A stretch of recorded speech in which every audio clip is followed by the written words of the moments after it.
जी Nepal HD television अब तपाईं सँगसँगै।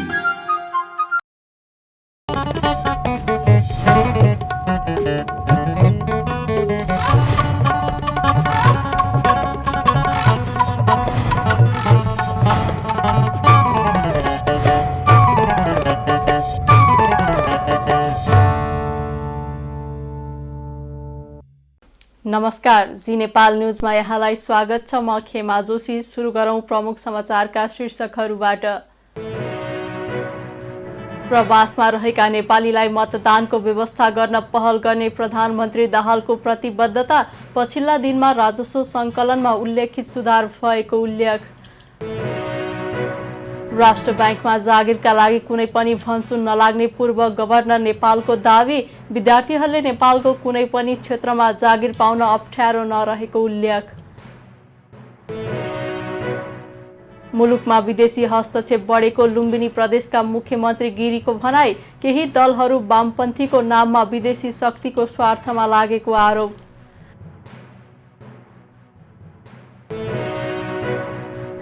जापानी प्रधानमन्त्री किसिदामाथि बम आक्रमणको प्रयास, एक व्यक्ति पक्राउ।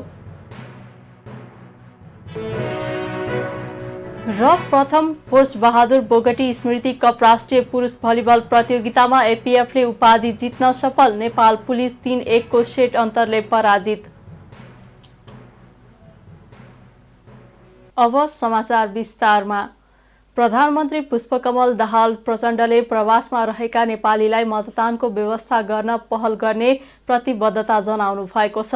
माओवादी केन्द्रका अध्यक्ष समेत रहनुभएका प्रधानमन्त्री प्रचण्डले गैराती पार्टीको प्रवास समन्वय समितिको भर्चुअल कार्यक्रमलाई सम्बोधन गरी विदेशमा रहेका नेपालीलाई मतदानको व्यवस्था गर्न सकेमा लाखौं प्रवासी नेपाली लाभान्वित हुने र मताधिकारबाट वञ्चित हुनु नपर्ने बताउनुभयो। उहाँले वैदेशिक रोजगारीको सुधारको लागि सरकारले धेरै काम गरिसकेको र अझै थप काम गर्दै जाने पनि बताउनुभयो।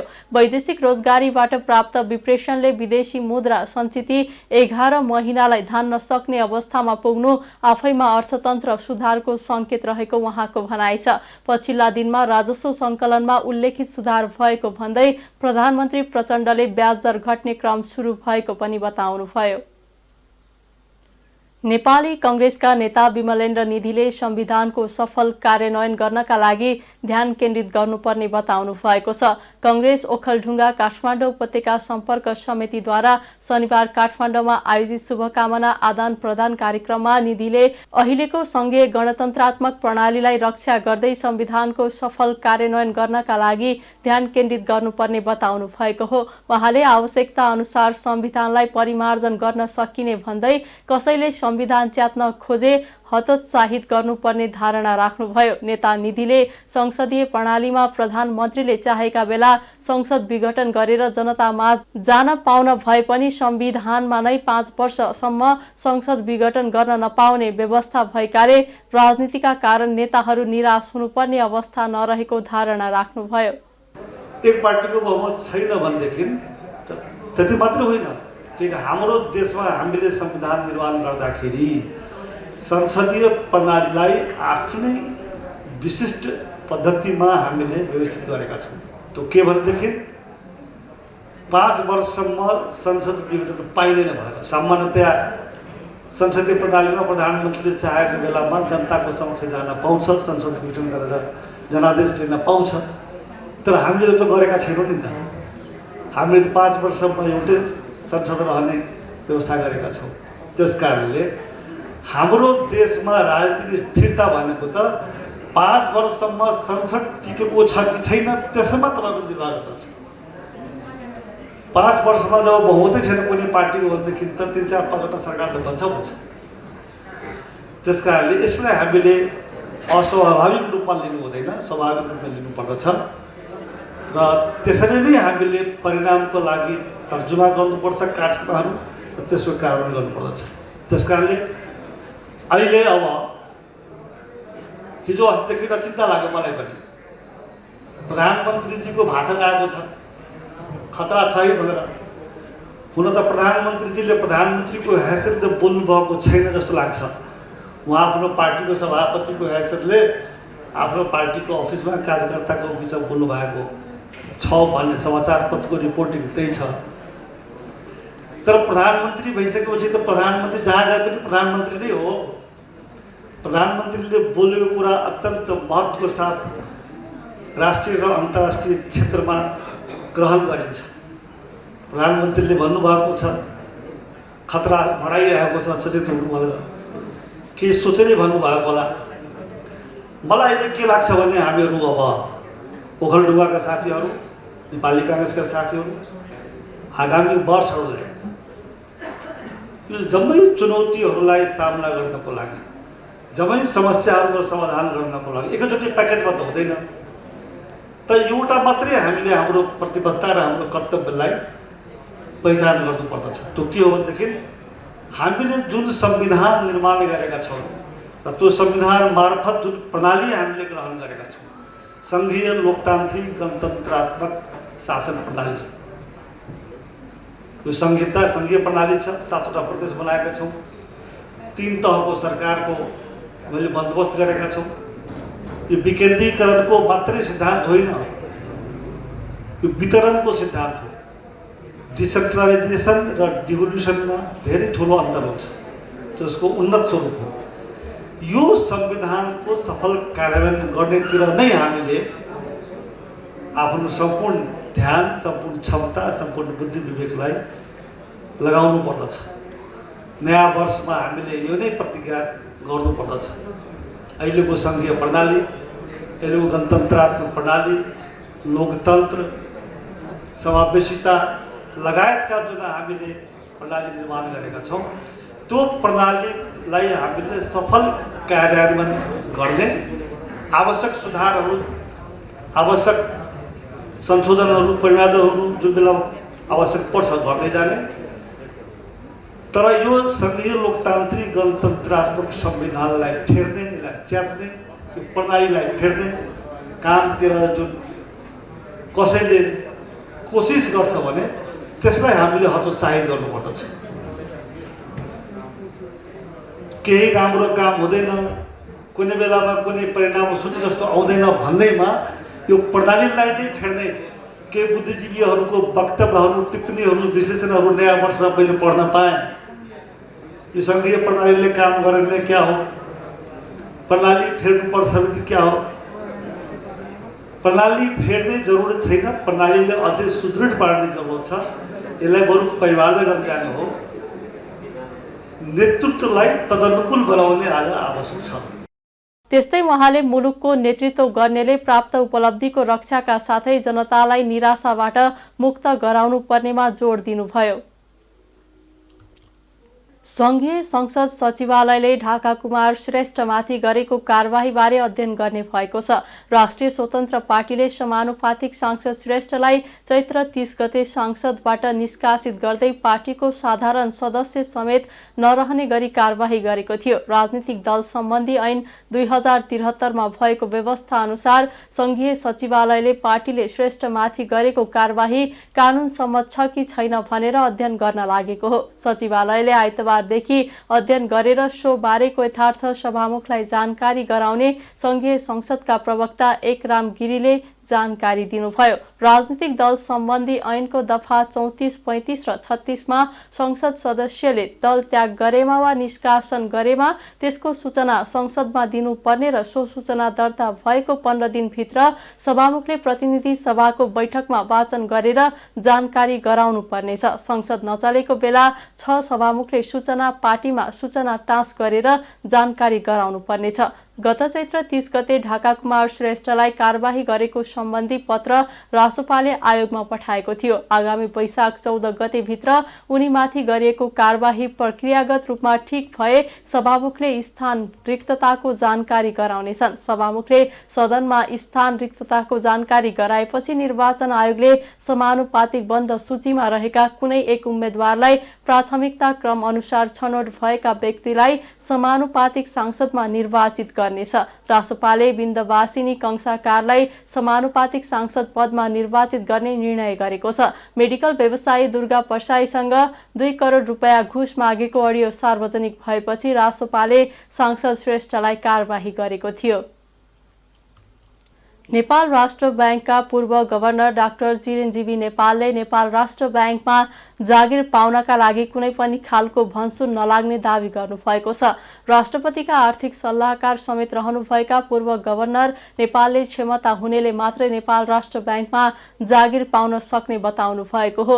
उडान शैक्षिक केन्द्रले शनिबार काठमाडौँमा आयोजना गरेको एक कार्यक्रममा बोल्दै उहाँले नेपाल राष्ट्र बैंकको कुनै पनि तहमा जागिर पाउनका लागि भनसुनको महत्त्व आफूले नदेखेको पटक पटक दोहोर्याउनु भयो। पूर्व गभर्नर नेपालले आफ्नो क्षमता आफैले उजागर गर्न सके विद्यार्थीहरूले नेपालको कुनै पनि क्षेत्रमा जागिर पाउन अप्ठ्यारो नरहेको पनि बताउनु भयो। तर त्यसका लागि कोही पनि सबै कुरामा जान्ने हुँदैनन् भन्ने मान्यतालाई आत्मसात गरेर अध्ययनको कामलाई अघि बढाउनु पर्ने उहाँको भनाइ थियो। पूर्व गभर्नर नेपालले नेपालमा नपढ्नेहरूलाई व्यापार गर भनेर बुवा आमाले लगानी गरिदिने चलन राम्रो नभएको उल्लेख गर्दै त्यसका लागि झनै धेरै अध्ययनको आवश्यक हुने तर्क समेत गर्नुभयो। उहाँले माध्यमिक शिक्षा सकिएपछि 2 वर्ष कडा मेहनतका साथ अध्ययनको काम अघि बढाउने विद्यार्थीहरूको भविष्य आफूले नेपालमा राम्रो देखेको बताउनुभयो।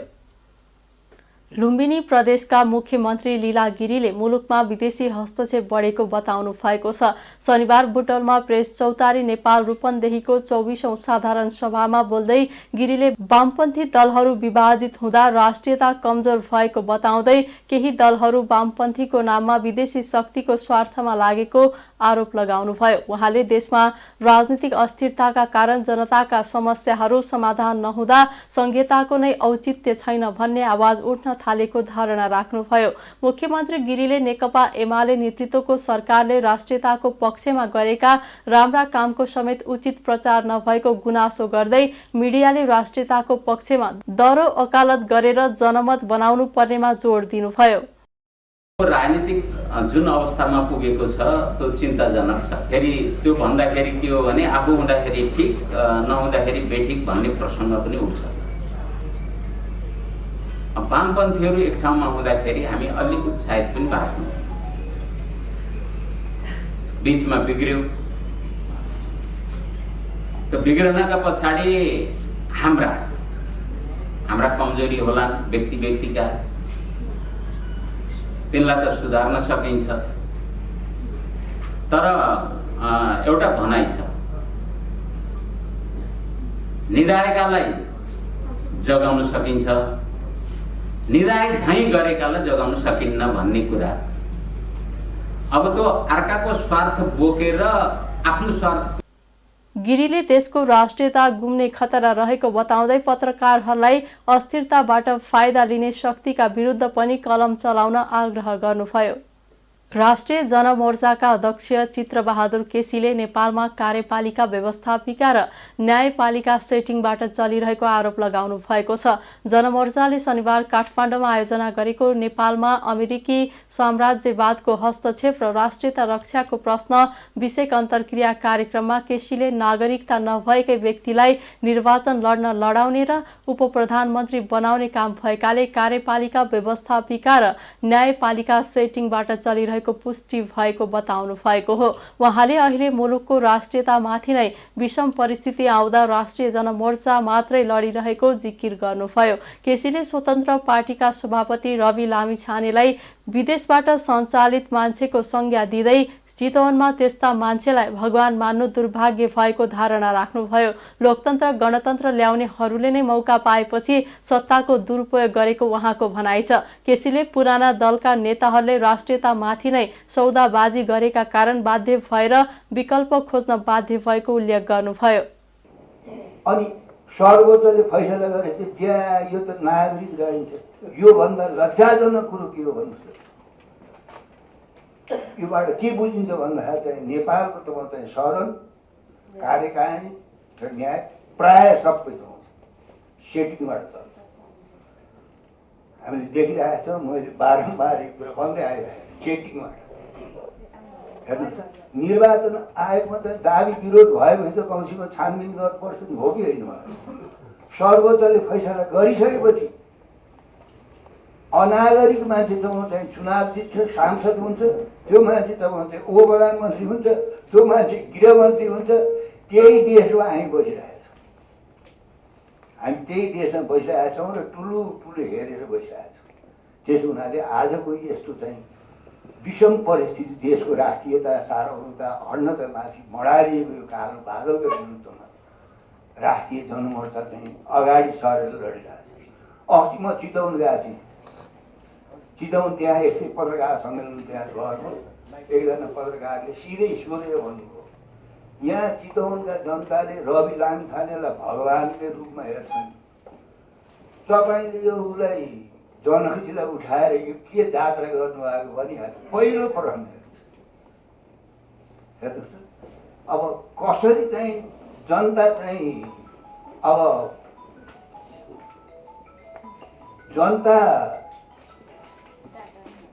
त्यो जान्दा जान्दै बुझ्दै किन त्यस्तो चाहिँ अब विदेशीबाट सञ्चालित मान्छेलाई भगवान्को रूपमा लिए भनेर भन्दाखेरि लोकतन्त्र गणतन्त्र ल्याउनेहरूले जो मौका पाएको थियो उनीहरूले त्यो जम्मै दुरुपयोग गरे। भ्रष्टाचार हटाएनन्, महँगी हटाएनन्, देशको राष्ट्रियता सार्वभौमता र अखण्डताको पक्षमा उभिएनन्, बरु सौदाबाजी गरे। त्यसो हुँदा जनताले के गर्यो भन्दा विकल्प खोज्यो। विकल्प खोज्दै खोज्दै कहाँ तपाईँ नि नेपालको अनागरिक रह्यो, खोज्दै खोज्दै जाँदा बरु राष्ट्रियताको सौदाबाजी गर्ने, भ्रष्टाचार गर्ने, अब हरेक किसिमको चाहिँ गल्ती कमजोरी गर्ने यिनी नागरिक त थिए कमसेकम।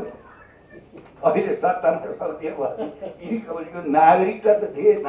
अब जनताको आक्रोश, जनताको चाहिँ आक्रोश बढ्दै गएपछि कहाँ पुग्दो रहेछ। त्यसो हुनाले अहिले खास गरेर तपाईँको चाहिँ अमेरिकन पक्षधरहरूले सबभन्दा आँखाको कसेर बनाएको राष्ट्रिय जनमोर्चा। अब हामीले सङ्घीयताको पनि विरोध गर्ने अनि विदेशीहरू साम्राज्यवादीहरूको विरोधमा चाहिँ हामीले मुख छोड्दै हिँड्ने। त्यसो हुनाले हामीलाई चाहिँ आँखाको कसेरै बनाएको छ। तैपनि अब चाहिँ नेपाली जनताले नै हो यो देश अहिलेसम्म बचाएको। नेपाली जनताका अगुवाहरूले त जहिले पनि हामीले भोगिराखेका छौँ, देखिराखेका छौँ। कोशी सम्झौता गरी, महाकाली सम्झौता गरी, टनकपुर सम्झौता गरी, यहाँका प्राकृतिक साधन स्रोतहरू चाहिँ शक्ति राष्ट्रहरूलाई भेटी चढाएर उनीहरूले आफ्नो सत्ता र शक्तिमा चाहिँ रजाइ गर्दै आएको लामो हामीले अनुभव गरिरहेका छौँ। त्यस कारणले अब यो अहिलेको यो पेचिलो स्थिति अहिलेसम्म हामीलाई छिमेकले बढी सताएको, भूगोलमाथि आक्रमण गरेको छ, जनशान्तिको आक्रमण गरेको छ, यहाँका विभिन्न राजनीतिक घटनाहरू चर्केर गएर त्यही बेला फाइदा उठाएको छ। अनि एक थरी मान्छे लगातार अङ्गीकृत नागरिकलाई वंशको नागरिक दिनुपर्छ भने त्यहाँ संसदमा कराए चिच्चाइ छन्। उहाँले संघीयताको विरोध गरेकै कारण जनमोर्चालाई आँखाको कसिङ्गर बनाइएको बताउनुभयो। भक्तपुरको मध्यपुर थिमीमा हर्षोल्लासका साथ 32 खटसहितको सिन्दुर जात्रा अर्थात् सुतसिया जात्रा मनाइएको छ। बिस्केट जात्राको अवसरमा मध्यपुर थिमीमा मात्र मनाइने विभिन्न जात्रा मध्ये सिन्दुर जात्रा अति प्रसिद्ध जात्रा हो। थिमीमा मात्र मनाइने सिन्दुर जात्रामा बिहानै बालकुमारी र कालिका अर्थात् बालाखुको खट बालकुमारी मन्दिरबाट बाहिर निकालिएको थियो। बिहानै सिद्ध कालीको खट ल्याएर आफ्ना गणहरू सहित बालकुमारी प्रवेश गराएपछि यो जात्रा सुरु भएको थियो। जात्रा सुरु भएपछि पमाहरू हातमा चिराग अर्थात् बत्ती लिएर नाइके प्रधानको अनुमतिमा बालकुमारीको खट उचालेपछि जात्रालाई दिगु टोल स्थित देवता घर परिक्रमा गराइएको थियो। यसैगरी विष्णुवीर सिद्धिकाली लगायतका देवदेवीहरूको खट ल्याएर यो जात्रा मनाइएको छ। थिमीमा 32 वटा खट सहभागी रथ बोकेर परम्परागत रूपमा मनाउँदै आएको भए पनि पछिल्लो समय खटको संख्या घट्दै गएको छ। जात्रामा बालकदेखि वृद्धसम्म सहभागी थिए। एक आपसमा छ्यापिएको सिन्दुरका कारण मध्यपुर ठिमी क्षेत्रको सडक राताम्य भएको थियो। सिन्दुर जात्रा मध्यपुर ठिमीको सबैभन्दा ठूलो जात्रा हो। जात्रामा ठिमी क्षेत्रबाट 23 तथा नगदेश बोडे र टिग्नीबाट 9 वटा गरी 32 वटा खट सहित कौशी र छतबाट सिन्दुर छर्ने फूल बर्साएर स्वागत गर्ने प्रचलन छ। जात्रामा काया बाजा, भुस्या बाजा, धिमे बाजा बजाएर देवताका खटलाई घुमाउँदै एक अर्कालाई सिन्दुर दल्ने, आपसमा सिन्दुर खेली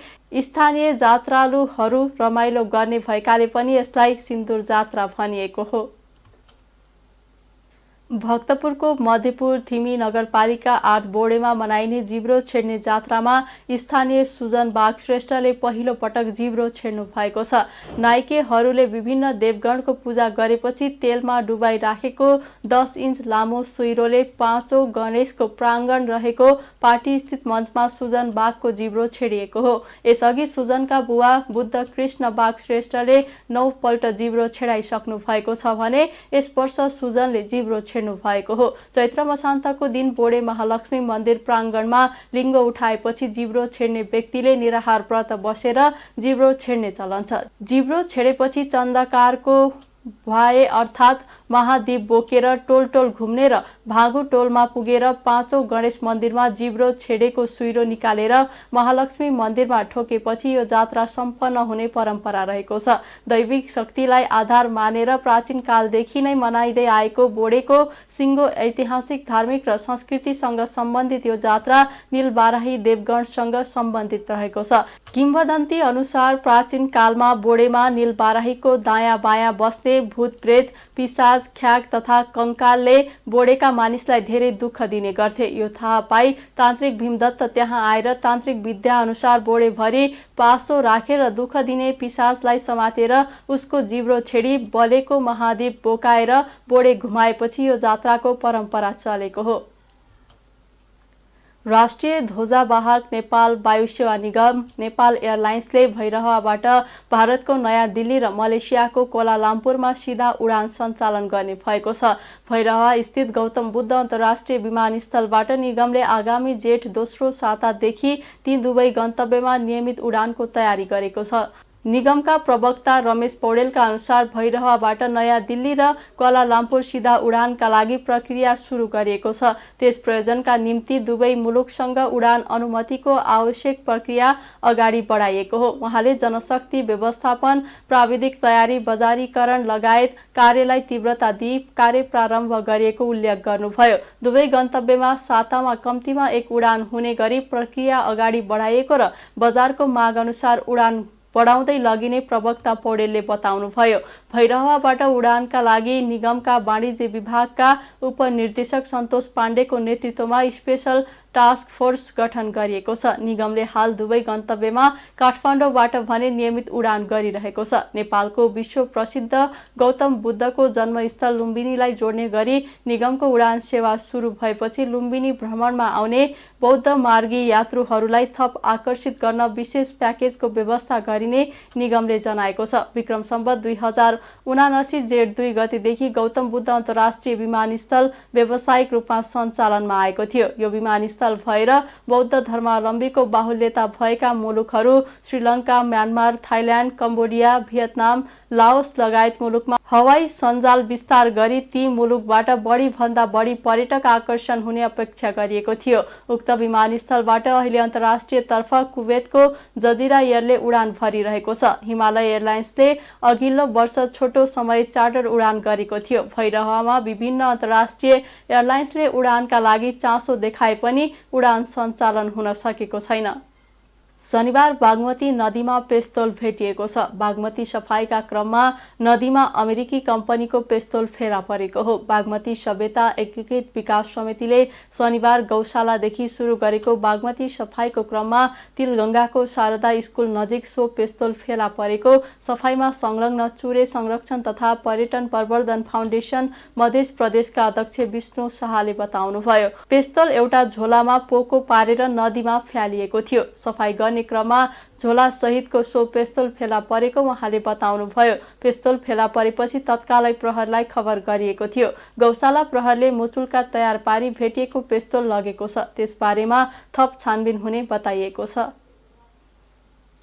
पूर्वको हिमाली जिल्ला ताप्लेजुङमा यस वर्ष शैक्षिक सत्र सुरु हुनुभन्दा अगाडि नै पाठ्य पुस्तक पुगेका छन्। पहिले परीक्षा सुरु हुने बेलासम्म किताब नपुग्दा समस्या हुने गरेको थियो, तर यो वर्ष समयमा नै पुस्तक पुगेपछि यहाँका विद्यार्थी, शिक्षक तथा अभिभावकमा खुसी छाएको छ। जनक शिक्षा सामग्री केन्द्र लिमिटेड विराटनगरका प्रमुख भूपराज थापाले पहिलो पटक चैत्र 20 गते हिमाली जिल्ला ताप्लेजुङलाई पाठ्य पुस्तक उपलब्ध गराएको बताउनुभयो। पुस्तक ढुवानीको जिम्मा स्टेशनरी व्यवसायी महासंघले लिएको छ। महासंघका अध्यक्ष ज्ञान प्रसाद मिश्रका अनुसार उत्तरी क्षेत्रमा रहेको फक्ताङलुङ गाउँपालिकाका 40 वटा विद्यालयमा पाठ्य पुस्तक पुगिसकेका छन्। यस्तै सिद्धिङवा गाउँपालिकाका 29 विद्यालय, सिरिजङ्गा गाउँपालिका लगायत जिल्लाका विभिन्न विद्यालयमा पुस्तक पुग्ने क्रम जारी छ। जिल्लाका 335 विद्यालय मध्ये आधा भन्दा धेरै विद्यालयमा पुस्तक पुगेको अध्यक्ष मिश्रले बताउनुभयो। जिल्लाका 9 वटै पालिकामा रहेका सबै विद्यालयमा पुस्तक दिवस अर्थात्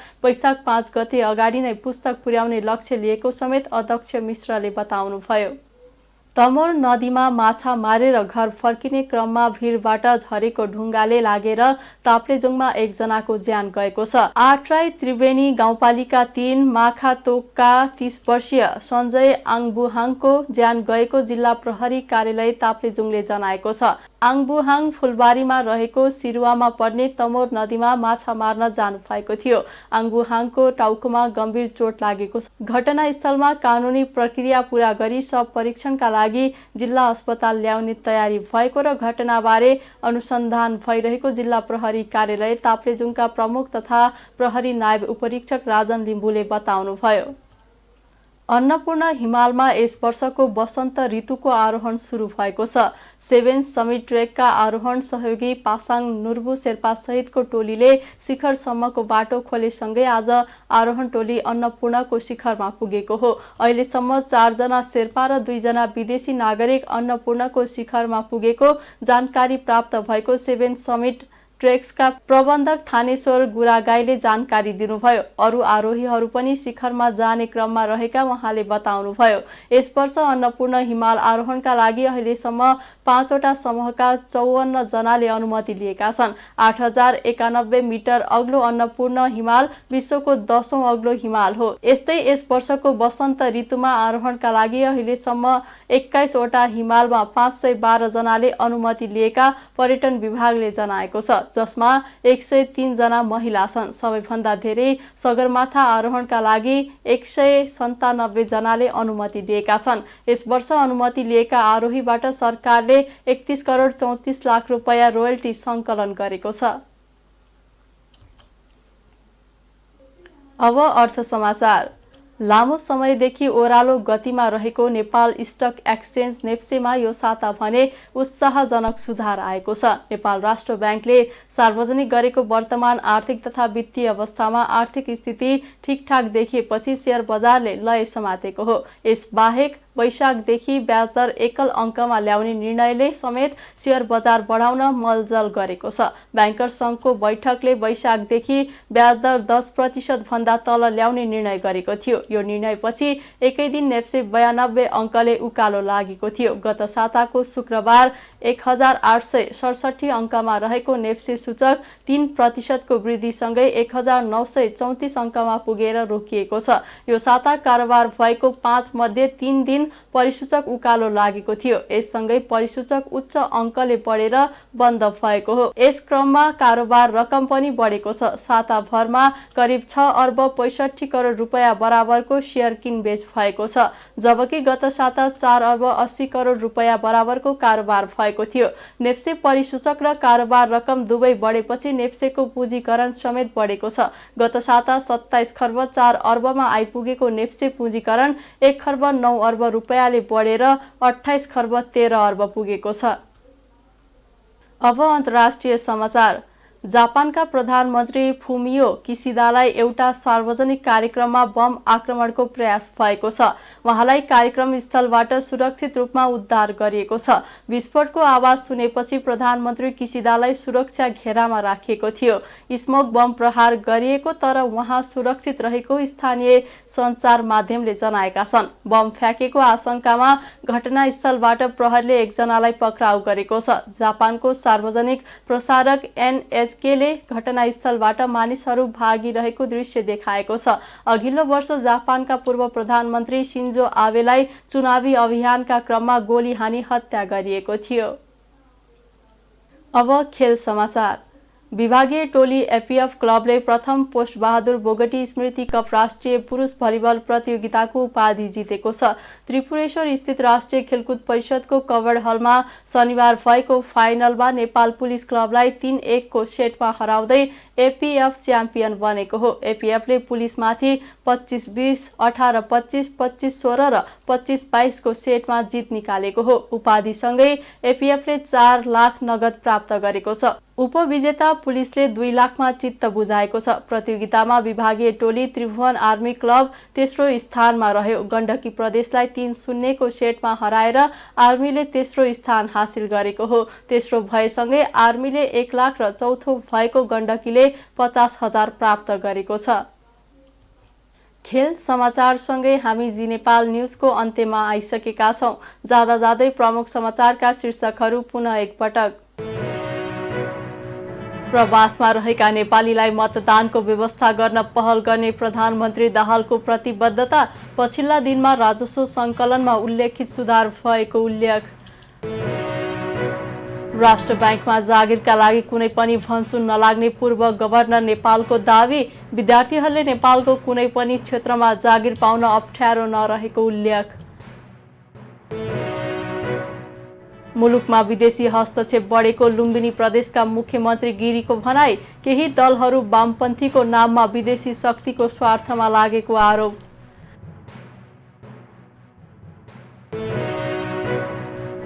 जापानी प्रधानमन्त्री किसिदामाथि बम आक्रमणको प्रयास, 1 व्यक्ति पक्राउ। र प्रथम पोस्ट बहादुर बोगटी स्मृति कप राष्ट्रिय पुरुष भलिबल प्रतियोगितामा एपीएफले उपाधि जित्न सफल। नेपाल पुलिस 3-1 को सेट अन्तरले पराजित।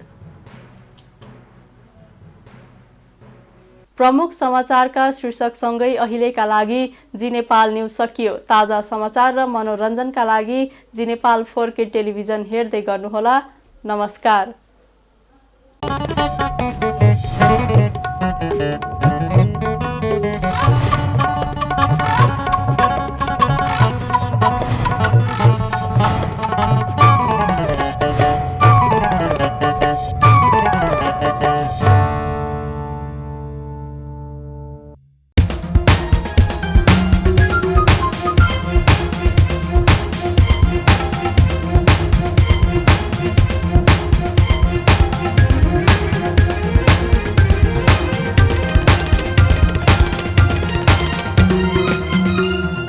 जी नेपाल HD टेलिभिजन अब तपाईँ सँगसँगै